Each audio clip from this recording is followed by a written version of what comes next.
What is up, Cincinnati Bengals fans? It's your old friend IndyCar Timm here with the Cincinnati Bengals Daily Blitz right here on FanStream Sports. Welcome into the program. Welcome into the network. Make sure you like, subscribe, all that crap that we all tell you to do all the time. We hope you truly do, though, for sure, because there's no us without you. Not a lot happening in the world of the NFL right now. We are anticipating the start of training camp for the Bengals. Rookies, veterans, everybody will report this week, beginning on Tuesday.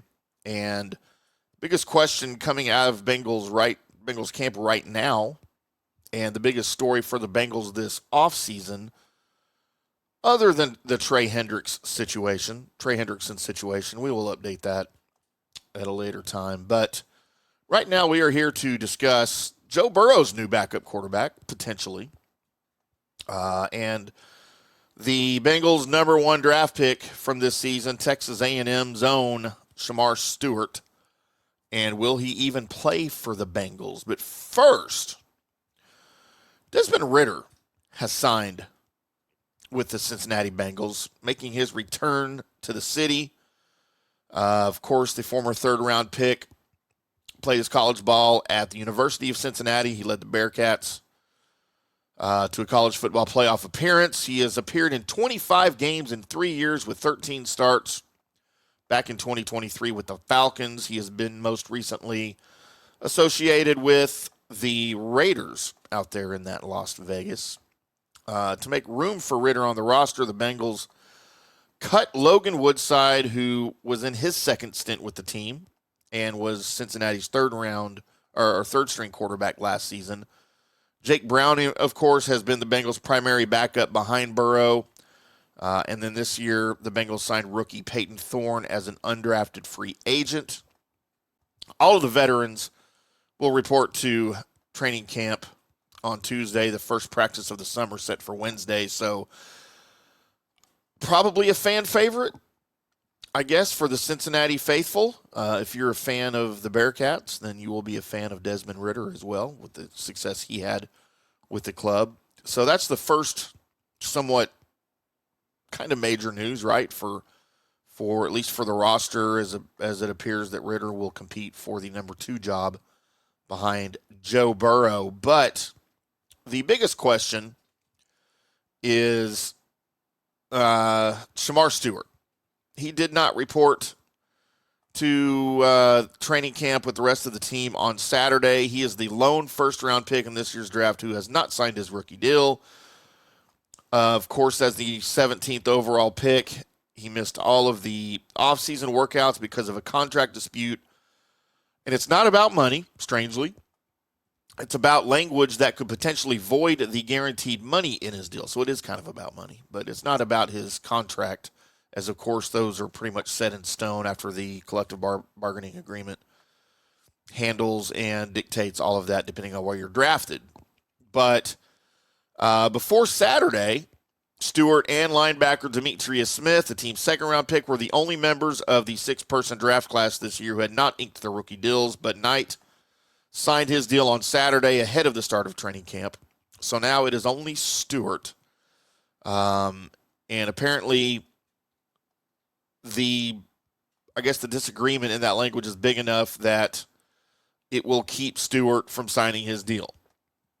And this is important even outside of Cincinnati, because this is could be a precedent-setting situation for the NFL. Because if you'll remember, before the days of NIL, a lot of these college guys, for the most part, were broke. And we all know they got, money under the table, but it was all very under the table. And these guys would come to the NFL and were just anxious to sign their rookie deals so they could get some money and get their signing bonus if that was included and get just anything. In this day and age with NIL, they don't need that. They've got their money out of college. Stewart doesn't have to even play this season, and he's got plenty of money. After playing for the Aggies, who had the largest payroll in all of college football, reportedly and allegedly, the past couple of seasons. So this is a big deal even outside of football to see how not only Stewart, but how the Bengals handle this. And if you have followed the story and if you have read things, then you know the majority of the opinion is that Stewart will win this deal. Does that mean he will sign the contract? No, because he can elect to just sit out. If this burns the bridge so much so that Stewart just doesn't want to deal with the Bengals ever again, he could sit out the entire season, re-enter himself back into the draft, and any team is eligible to draft him next year in 2026 except the Bengals. They cannot draft him again.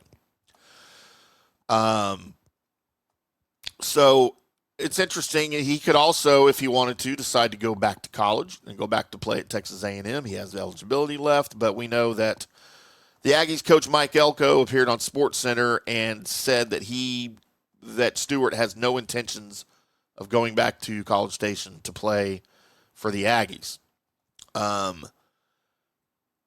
So the Bengals will retain his rights all the way through the following year's draft.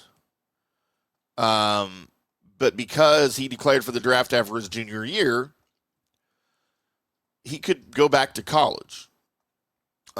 He's got a year left. But we know, at least we think, based on what Elko said, that's probably not going to happen. So what is going to happen? Your guess is as good as mine. We know that he did not report, and my guess would be that he has no intentions of reporting. I think the longer this thing goes on, the less and less likely it is that Stewart suits up for the Bengals this season. Now, he has until Week 10 to sign his rookie deal. If you don't sign your rookie deal by Week 10 of the NFL, you are ineligible to play, and you will go back into the draft next season. So we don't have to wait the whole year. But this is a bad look for the Bengals. Again, I don't know. I'm not an attorney. I didn't read the entire verbiage of the contract. I only know what I've heard and what I've read that other people way smarter than me have said about this. And it's a bad look for the Bengals because everybody thinks that Stewart would win this in court if it got that far. So it is what it is. Stewart is not reporting to Bengals camp. He may not report to Bengals camp, and he may not play for the Bengals this year, and they will have lost their first-round draft pick if they can't come to some sort of agreement. If they can, great. Problem here is you don't have Trey Hendrickson either. So you're down two important pass rushers for next season on a defense that struggled to help support the offense. Joe Burrow had an MVP season last year, MVP-like season. He didn't win, of course. And the defense, for all practical purposes right now, is worse than it was last year. Not a good look for a Bengals offense that is in its prime, and the Super Bowl window, at least for the offense, is wide open.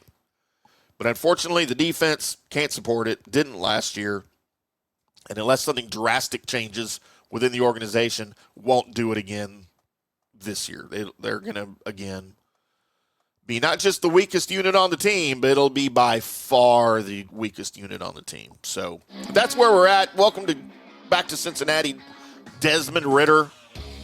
We'll see how that works out in camp. We'll keep you abreast of the Trey Hendrickson deal, the Shemar Stewart deal, and all of the great training camp happenings for the Cincinnati Bengals here in the 2025 offseason. We will talk more Bengals with you on the next edition of the Cincinnati Bengals Daily Blitz. Until next time, boys and girls, we'll see you.